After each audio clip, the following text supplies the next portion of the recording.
Muy buenas tardes, mi nombre es Ana Lucy Peña Jarro, soy estudiante de Ingeniería de Alimentos de la Universidad Nacional Abierta de Distancia. Hago parte del curso de Física General número 479. Muestro mi identificación y voy a hacer la explicación del ejercicio número 5 del estudiante 5. Nos preguntan que qué son las coordenadas polares. Las coordenadas polares o sistema de coordenadas polares son un sistema de coordenadas bidimensionales en el que cada punto del plano se determina en distancia y un ángulo. ¿Qué son coordenadas rectangulares? Las coordenadas cartesianas o rectangulares sistema cartesiano son un tipo de coordenadas octagonales usadas en el espacio euclídeo para la representación gráfica de una reacción matemática, funciones matemáticas y ecuaciones de geometría analítica o del movimiento o posición en física. Entonces nos dicen que cómo pasar las coordenadas polares a coordenadas rectangulares, entonces mediante las siguientes ecuaciones. También nos preguntamos sumar vectores en coordenadas rectangulares, entonces la suma de vectores por componentes rectangulares en el plano bidimensional. Primero se trasladan los vectores dados al origen del plano cartesiano conservando la magnitud, dirección y sentido.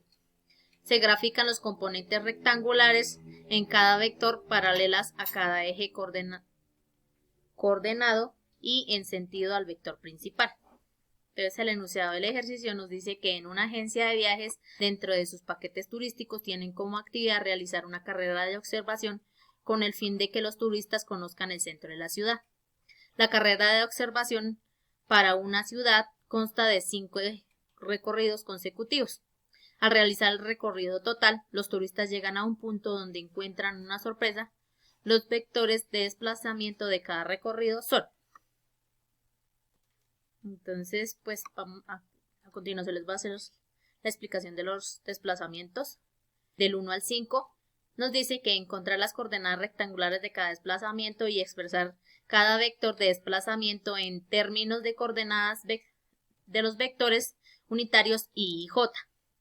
Entonces tenemos que para el desplazamiento 1, el recorrido fue de 884 metros al este, que es positivo. Como no nos dan los grados, pues lo vamos a hacer por los 45 grados. Entonces tenemos que para el vector A en el eje de la X, tenemos que 884 metros por el coseno de 45 para obtener el vector unitario Y.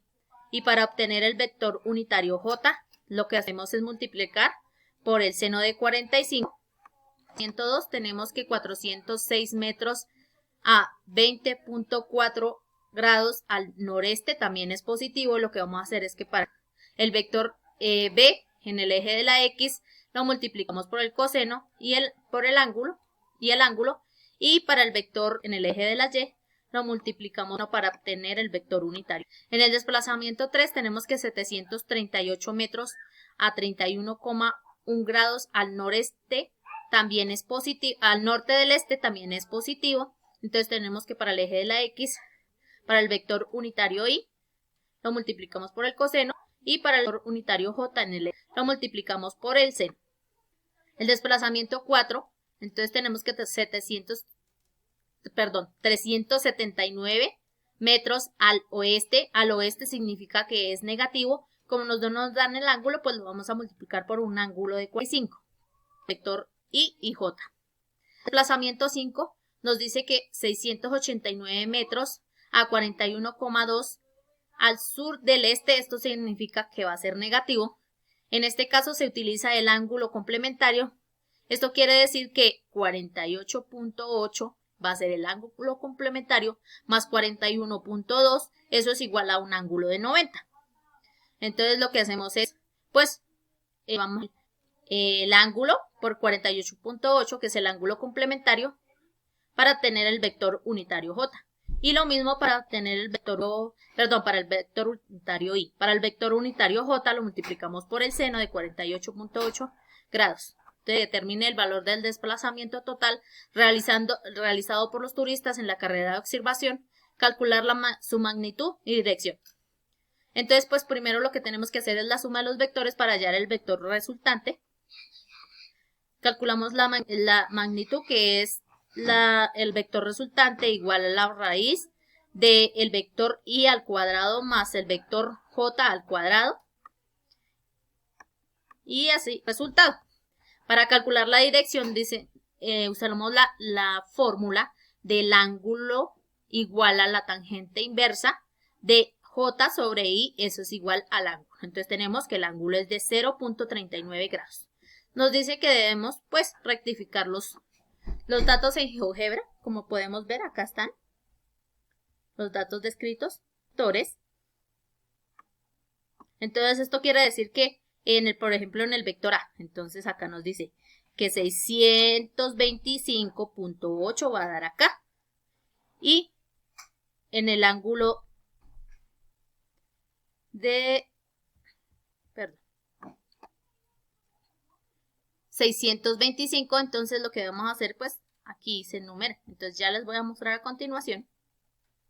Entonces que como podemos ver, entonces acá, como les decía en el primero, a 625.8 en el ángulo de las X y en el 625 en el ángulo de las Y.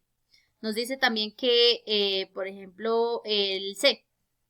Dice que para el ángulo de las X tenemos 631.92 y para el ángulo de las Y tenemos que 381.2. Les habló Ana Lucy Peña Jarro. Que tengan feliz día.